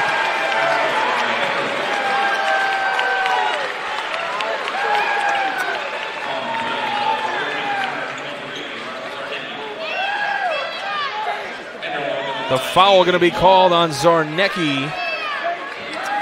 What a take by Henderlong. Yeah, that's what we're talking about. I told you, someone off the bench like Henderlong is going to have to do something to fire up Crown Point's team. Shaw gets into foul trouble. Henderlong comes in, hits a basket, and a free throw. When we talk about those proud Union home plays of the game, that might be in contention for one right now. Ray with strong possession against Rhodes there. Schneider. Swinging around the perimeter. Turning into an instant classic here on the Region Sports Network. Yeah, Schneider coming out to set a pick, but I'd like to see him down in the block with Crown Point having the smaller guys out. Ray has been somewhat quiet here in this second half. Kicks it out to the corner for Watts. Lives for three and out the bank! Watts said keep the bank open late on a Friday. Yeah, I'm not sure how that went in, but we'll count them. I know I'm not a science teacher, but we'll take it. That is his third triple of the night. Gives him 9 points. TJ Ray had 3 in the first half. He's got 10 on the night. It's Bagley to Peters. Peters drives, Right block, baseline. Did he step out of bounds? Yes, he did. Oh, and he had the right play. He got it to the thing, got a nice pass. He tried to swing it right into the middle there. Yeah, Begley was standing right underneath the basket wide open. Just stepped on the line. Would have been an easy layup for Begley. 5:46 to go in this one. 2-point game with Crown Point ahead. It has been a tight one all game long. I believe maybe 6 points has been the biggest lead for either team. Ray kicks it out. Ransom to Zarnecki. Ray got it all the way to the basket. He was just a little bit off balance. He wasn't going to get a shot up. Crown Point is just on Ray. He just goes to get a drink. Crown Point's man's going to get a drink with him. Begley getting a hand in there. Who's going to have the hot hand for Chesterton here in this quarter? That'll be a block against Darrell, who can't believe it. That'll be, I believe, his third. It was movement of the feet. Now, one thing that people need to understand about the feet situation, you are allowed a step or two to absorb the contact, but it's so tricky with that moving feet when you're thinking about block or foul. You are technically allowed a step backwards or forwards, and I believe they refer to it as lateral movement to an extent. Is that how they phrase it? Yeah, but they want you to be set. Correct. So I think that's just kind of the narrative, is that you just stay set automatically. And if there's any movement of the feet, then it's a block. Peters waiting for the call. Up by 2, just under 5 minutes to play in this one. Peters drives, meets the contact. That's going to be an offensive foul. Yeah, Chesterton saw that one coming. They've seen Peters take it to the basket now here to the second half. They just sat down and waited, took the charge. Good play by Sarnicki. So Chesterton going to draw up their play here, set up a little bit of a press breaker situation. It's not going to be a strong press break. They'll let him bring it across the timeline. Ransom. Zarnecki to Pokorny. Yeah, Crown Point wanted to travel, though. Pokorny never really gathered the ball when they threw it to him and kind of took 2 or 3 steps. Spins, fade away. No good. Peters with the rebound. Peters running up the floor. Kicks it to the corner for Darrell. Baseline jumper, short. Zarnecki with the rebound, gives it up to Watts. Watts eats room ahead. He's going to hold it back here in the backcourt, give it to Ray. Darrell just kind of short-armed that little 8-footer. I'm sure he wants that one back. Ray with the right hand meets the contact. It's a block. Well, I have never seen so many. I mean, you get a charge block call, maybe a couple times in a game at most. Yeah, how many times have we had this tonight? Got to be getting close to double digits on this call. I would think 10 to 12. Both teams are willing to sacrifice their body. Both teams want to drive to the basket. Ray knocks down that free throw. Again, we've got awards we're going to hand out at the end of this one, but we got a full timeout. First, we'll tell you about those awards on the other side of the break. You are watching Game Night on the Region Sports Network, the only game in town.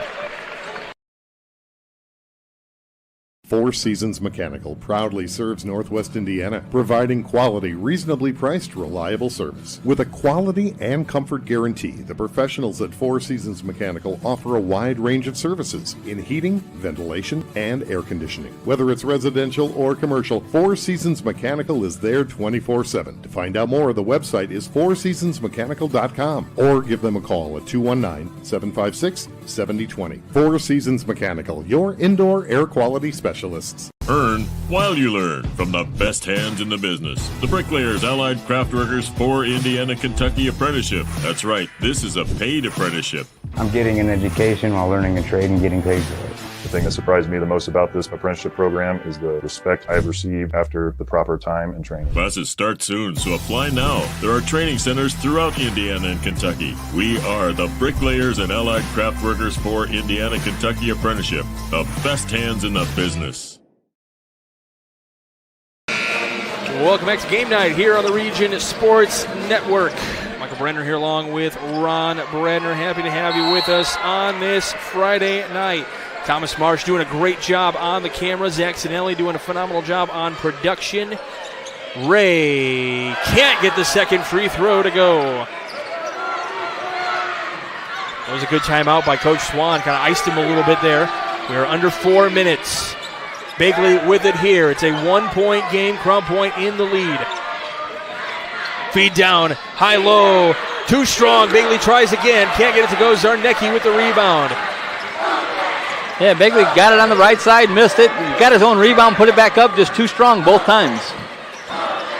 But you got to be wondering, almost losing it there, but Pokorny able to pick it up. You got to be wondering how long Crown Point will go without putting Shaw back in. You don't get to take any free throws with you next week. Ray hits the iron, no good. He was hot in the first half from beyond the arc. Kicks it out to Darrell, baseline floater, no good. Kicks it out.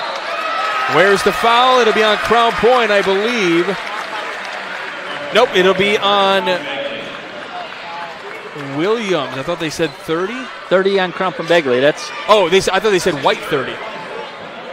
Yeah, he was trying to get the rebound one-handed and pushed off with the other hand to keep position. I was like, wait, Williams isn't out there? Okay. So it was on red 30, so that is Bagley. I could have sworn I watched the official say white 30. So Ray back to the line. Can't connect on that one. Again, we got those awards with the Crowd Companies Lantern Man Superhero of the Game. The Crowd Companies proud to recognize the superheroes on the basketball court. We got the Boilermakers Local 374 Blue Collar Player of the Game, Earn While You Learn with Boilermakers Local 374. And we've got the Proud Union Home Play of the Game presented by the Region Sports Network. 3 of 6 from the line tonight for TJ Ray, all coming in this second half. So he had 9 in the first half. He's got 3 here in the second. So Crown Point has done a really good job shutting him down in the second half. Yeah, Crown Point couldn't wait any longer. They bring Shaw back in. Darrell, who isn't afraid to shoot from long range. And we're going to have no shot here. They're saying the foul is on the floor. So the foul on Watts. That's only the team second, though, so they're going to keep inbounding it for a few more times. And for Watts, it's only his first timeout, or his first foul as Shaw comes right in, gets the inbound pass, and scores his first field goal of the second half. Yeah, he came from the ball side of the basket where the guy was inbounding it, went right to the back door side, wide open. Great pass. He looks determined. He's got a look of determination on his face, doesn't he? Yeah, he's probably not too happy that he picked up that fourth foul and had to sit. That's a good point. He is playing out there with 4 fouls as Ray kicks it out. Ransom here with it now, matched up against Shaw.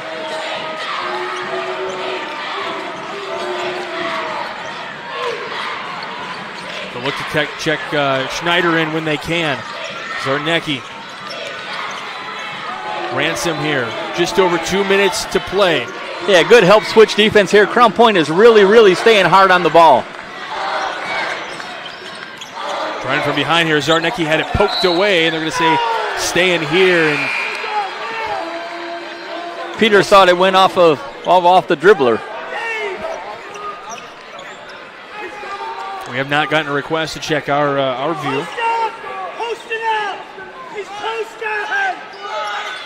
Post up for Pokorny. You might have been able to hear Coach Swan yell, or somebody was yelling that on the coach on the Crown Point sideline over here. I believe it was Coach Swan that was calling for that post up that Pokorny had. He was calling that. He was telling his defense that he was going to inbound it and go right to the post, and he did. Luckily, that it was blocked and Ray underneath for the basket. 3, got it! Puts Chesterton ahead by 1. Down to $1.40. Yeah, Shaw calling for the ball.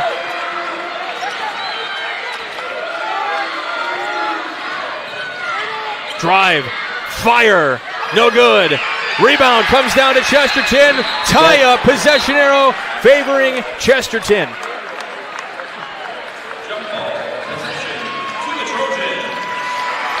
That is a huge get for the Trojans there. They're going to wait for the call. They're checking in with Coach Urban. He's got a call. And I would imagine this is going to be the full court press here for Crown Point. They don't want Chesterton to get anything else here on this possession. Pokorny gives it back to Ray. Little 1-2-2 press here. Ray's got to get it across. They get it to Zarnecki, who gives it to Schneider. Really nice possession there. And now Pokorny in a position where he doesn't have to pass it. Watts, corner, Zarnecki. Back to Zarnecki, who's got a wide open lane, kicks it out. Ray in the corner, playing a little bit of not having to score. Yeah, they only a 1-point lead. We'll see here as Shaw picks it off. That's why it's a little dangerous. Yeah, to play not to lose is kind of rough. And that may not have, they were just waiting for their shot, but Shaw backing up. We'll have a foul here against Watts. Yeah, with the double arm bar. And for Chesterton, it's only their third, so it's not a terrible foul there because it gets the hands out of, gets the ball out of Shaw's hand. Yeah, who is 6 feet from the basket. Not a good thing for. Gives it to Shaw there. Watts in front. Shaw up. Too strong, but there is a whistle on the far end of the floor. And Watts is called for the foul again. I believe that's going to be his 4th foul. It is his 4th, and that's the team's 4th. So this will send Shaw to the line. This free throw will be to tie the game. 37.4 seconds remain in this one, and you can hear it here in Chesterton. That is a key clutch free throw for the junior. And again, he's playing with 4 fouls in there. We'll have a timeout taken by Chesterton, and it'll be a full timeout, I believe. So we will step. Actually, you know what? No, let's keep it here. Just because a little too intense. Let's talk about what might happen here. So we got a tie game, 47. We're going to assume Dikembe Shaw can make the free throw. He puts them up 1. This is what Urban is drawing up right here. Yeah. Whose hands are you putting it in right now? Well, right now you got TJ Ray that can pretty much dribble to wherever he wants to get to. Pokorny is a good shot. He's their leading scorer. He's at 7 points. You need your leaders to step up. You got Watts that's shooting the threes. If he drives to the basket and kicks it out, that's an old Lake Central to Nick Marcinek. If everybody crashes the lane while he drives, you could have Watts looking for a 3 in the corner. But you mean Nick Anderson? Yeah, you said Marcinek. Oh, it's his grandpa. Yeah, okay. His mom's side there. But question: how? Again, we're assuming Shaw makes this. Obviously, that's not guaranteed. Right. How quickly does Crown Point want to foul? Well, obviously you want to wait until. Yeah, Crown Point can't foul because they're right. The they're in the bonus already. That's a good point. So they're going to come back and sit in the lane and try to prevent all driving and make them shoot it. And Shaw does indeed make it. That's huge. Puts him up 1. 33 seconds to go. Ray across the timeline. Met against Rhodes. Baseline. Looking for help. Lost it. Stolen away by Darrell. Darrell up. Slams it down. We'll have a delay of game. No, they call timeout. Well, the ball got slammed away. So we are going to have a technical on Crown Point because the ball got swatted away after the dunk. So I believe, I don't know who touched it. Do we have a replay of that, Zach, by chance? Can we see down there? I know there's a whole bench spot that's going to be blocking that. I believe what was just called was a technical for delay of game. I don't know who touched it afterwards. Pokorny hits the first one. I don't know, could you see it? No. Okay.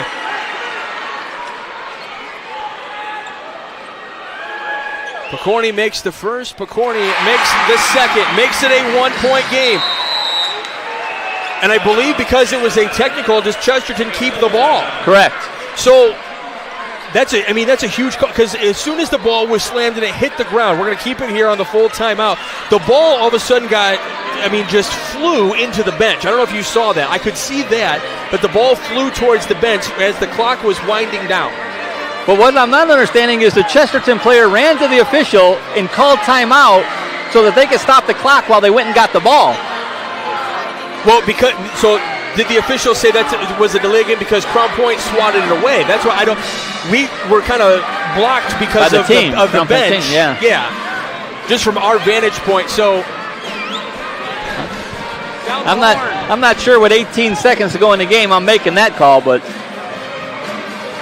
on a dunk. Well, it definitely makes it a lot tighter, a lot more interesting. 18.7.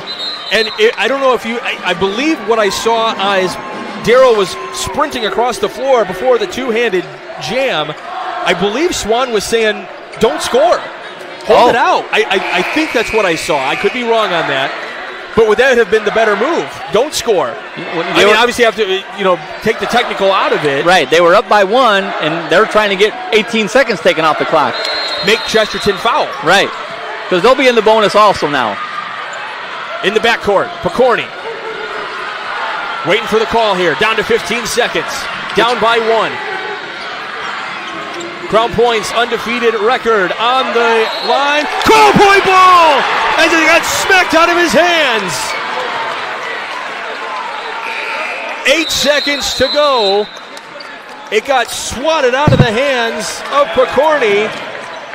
And they say Crown Point ball. Yeah, Mason Darrow reached right in, slapped it, went right off the dribbler's leg.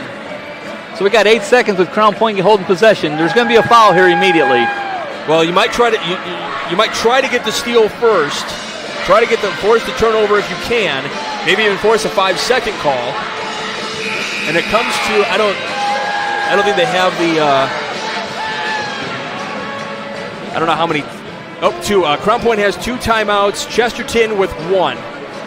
That's what the official score has just signaled to the officials. That's what I was trying to figure out because they don't have that on their boards here, and I wasn't keeping track of that. So Crown Point has 2 timeouts. So if you're Crown Point in your position, you're in a situation where you can't inbound the ball. You have a chance to call a timeout. Right. This is high school ball, so you can't just advance it. It's not a made basket, so he has to stay at one spot. So he cannot run the baseline. And the official's telling him that now. Yep. You must stay right here.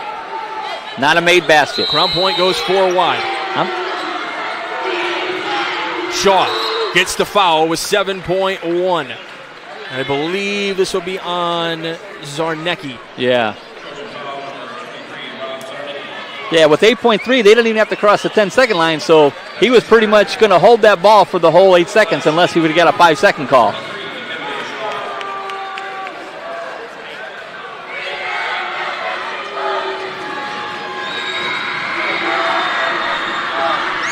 So Shaw to the line with a 1-point lead.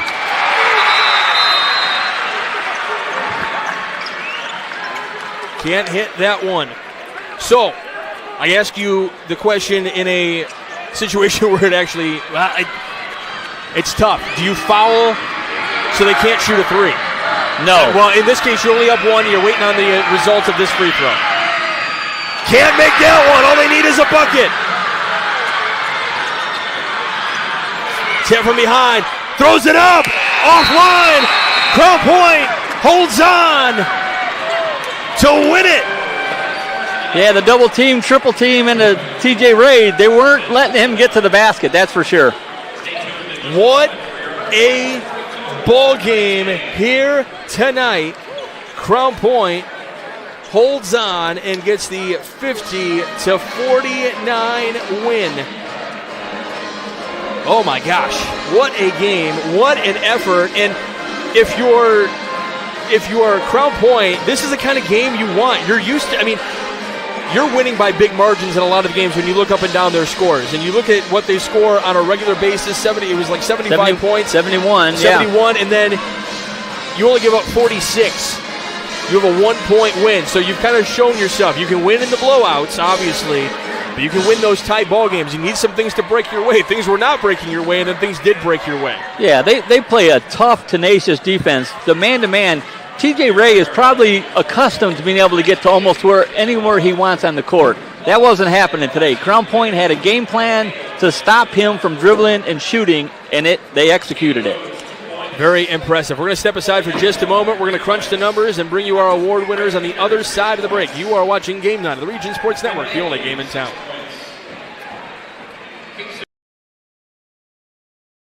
Since 1998, customers have enjoyed Chicago dogs, Italian beef, burgers, Polish, and of course the gyros, all from the original George's Gyro spot in Chesterton. Located at 325 North Calumet Road, George's Gyro spot prides itself on fast, friendly service at affordable prices. Open 7 days a week, George's Gyro spot offers dine-in or carry-out. To place an order, call 219-926-5435 or go to georgesgyrospot.com to check out their menu and to place your online order. The original George's Gyro spot.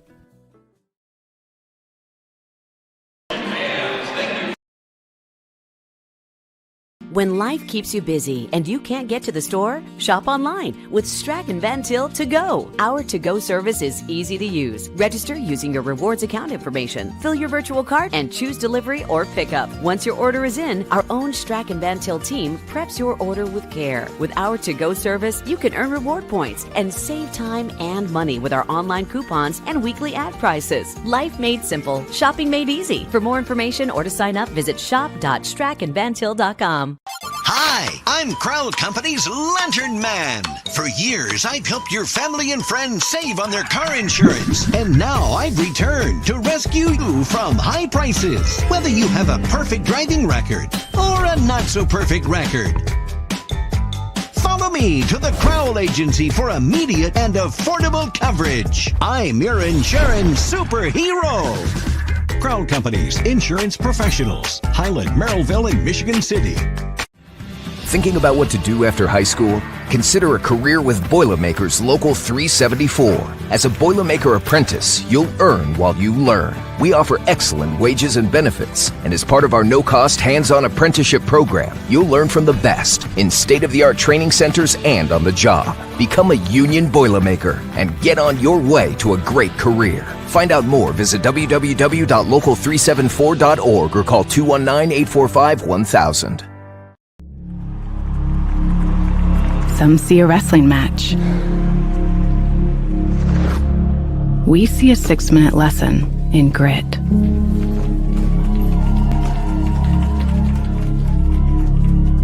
Some see a coach sending a runner home. We see a mentor guiding a student athlete into the future. Proud to keep education in front of athletics since 1903.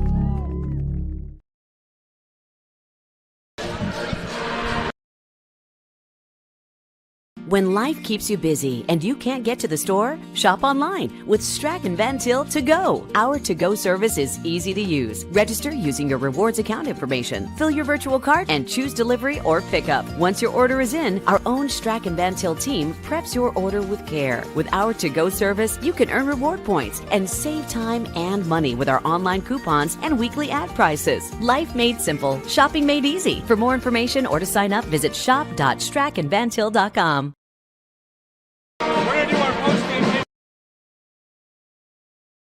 First home, dream home, forever home. Tech Credit Union has the right home loan for you. Their loan officers can help you purchase a home, refinance your current mortgage, or unlock your home's equity to get cash out for any purpose. Let Tech Credit Union show you why they're the better option for a home loan. Learn more at www.techcu.org or call 800-276-8324. Tech Credit Union is an equal housing lender and federally insured by the NCUA.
Welcome back to Game Night here on the Region Sports Network. Michael Brenner here along with Ron Brenner.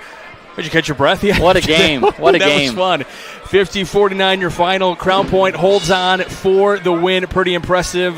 Both teams just really not wanting to lose this game. Right. It was tough. The defense, the whole entire game, they knew the game plans coming in.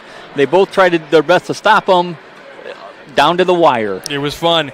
Technicals at the end, and then stolen passes out of bounds. Interesting call. It was great. All right, let's go ahead and name our award winners for tonight. We got the Crowell Companies Lantern Man Superhero of the game. The Crowell Companies are proud to recognize the superheroes on the basketball court. And where do we want to go with that one, Dad? Yeah, Dikembe Shaw. He's 13 points, a little under his average, but he played an all-around great game. He moves the ball around. He can play inside. He can play outside. He gets the rebounds. He can dribble up court. He's just an all-around player, and he controlled while he was on the court. He got into a little bit of foul trouble, but while he was on the court, he's very dominant. Yeah, 13 points to finish on the evening unofficially. That's by my numbers, and then was 4 of 7 from the line in that second half, and that proved to be very important for the Crown Point Bulldogs. All right, Boilermakers Local 374 blue-collar player of the game. Learn about apprenticeship programs and more at local374.org. Yeah, TJ Ray, and getting only 15 points, missed a couple free throws, but he hit the big three to end the half to give Chesterton the 5-point lead. He controls Chesterton's offense. Crown Point had a great game plan against him today, but he's a fantastic player. 4 3-point baskets in this one tonight, 3 in that first half. All right, our Proud Union Home play of the game presented by the Region Sports Network. It's time to name that award now. What are we going to go with this one? I kind of talked you into this one. Mason Darrow's dunk is kind of got the crowd going. You know, they're on the home side, but it got the players going. It ended up being a technical for a delay of game of some sort, but still counted. It was a big play. Put Crown Point back up 3. He's the one that got the swipe strip at the end of the game also. That gave Crown Point back the ball while Chesterton was driving. But the dunk is huge. That's a big play in any game. And that's going to get everybody up on their feet after a two-handed jam. All right, that'll wrap things up. Our executive producer is Chris Ramirez. Our operations manager is Rich Castillo. Our coordinating producer is Zach Miller. And our sports director is Mike DeWan. Your broadcast crew tonight, myself, Michael Brenner, along with my dad, Ron Bradner. Our producer is Zach Zanelli. He's right there. Thomas Marsh behind the camera today. He's doing a phenomenal job as well. Big thanks to Coach Clint Swan and Mark Urban, the coaches for both teams respectively, and of course Bill DeRula and Jeff Hamstra, the ADs for both schools, and of course you, the viewers on Facebook, YouTube, Instagram, regionsports.com, IHSAA TV, wherever it is that you are tuning this game in from, or if you are getting updates on Crown Point social media pages from James Hester. He's doing a great job as well. Welcome to the team, my friend. We're happy to have you. Wherever you're getting your information from, we thank you for tuning in. Without you guys, we wouldn't be able to do what we do. So thank you very much. We will have more coming up here on the Region Sports Network. We got basketball, we got wrestling, we got it all coming up here on the Region Sports Network. So stay tuned. You've been watching the Region Sports Network, the only game in town.